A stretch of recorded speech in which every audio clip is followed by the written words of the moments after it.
Hi mga Kapig TV! Welcome to our mini vlog! Ito yung piglets natin na nabili natin and walang puwet. Akala namin isa lang pero dalawa pala yung walang puwet na nabili namin. Diyos ko po, hindi sa amin nasabi nung pinagbilhan namin. Kung tatanungin niyo po kung paano sila tumatae ay gamit po yung kanilang puwerta dahil pareho po silang babae. With feeding yung pagpapakain namin sa kanila para hindi sila mahirapan na mag-poop, para hindi masyadong matigas yung kanilang tae and hindi sila masyadong mahirapan. And sinabi rin namin to sa pinagbilhan namin, observe lang daw po namin kung ano mangyayari sa mga piglets kasi meron naman daw po talagang nabubuhay na kahit walang puwet.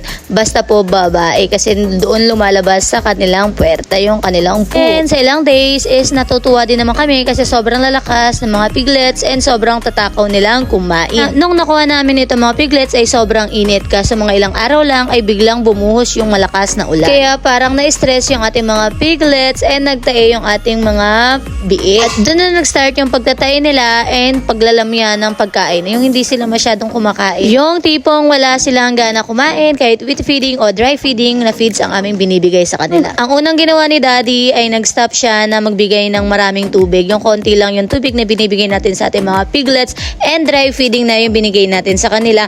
And ito, pag binubuhusan natin yung kanilang kulungan kasi maraming tae is pinupunasan pa ni Daddy yung ating mga biik. And nagpapainom tayo ng Vitamin Pro. Sad to say, yung isang ating piglets ay hindi talaga nakayanan. Ito yung piglets natin na halos hindi talaga makalabas yung tae niya. Kaya siguro na infection na. And sabay-sabay na rin doon sa pagtatai nila. And nag-refund naman ng 2K yung pinagbilhan namin. Kaya ang ginawa na lang ulit ni Daddy ay para makasure tayo na hindi na maulit sa dalawang piglets natin ay nagbigay siya ng vitamins and yung Bactarid sa ating mga piglets. And araw-araw talaga, every morning na talagang dinidisinfect niya yung ating kulungan ng mga baboy o yung mga piik. Talagang tsinaga ni Daddy na magbigay ng mga injection and booster shot sa ating mga piglets para naman hindi na maulit yung nangyari doon sa unang piglets na nailibing lang natin. Buti na lang may knowledge na si Daddy sa mga pag-inject and sa pagbibigay ng mga vitamins o mga antibiotic sa baboy. And ngayon, ayan, naka-recover na yung ating dalawang piglets and ang lalaki na nila.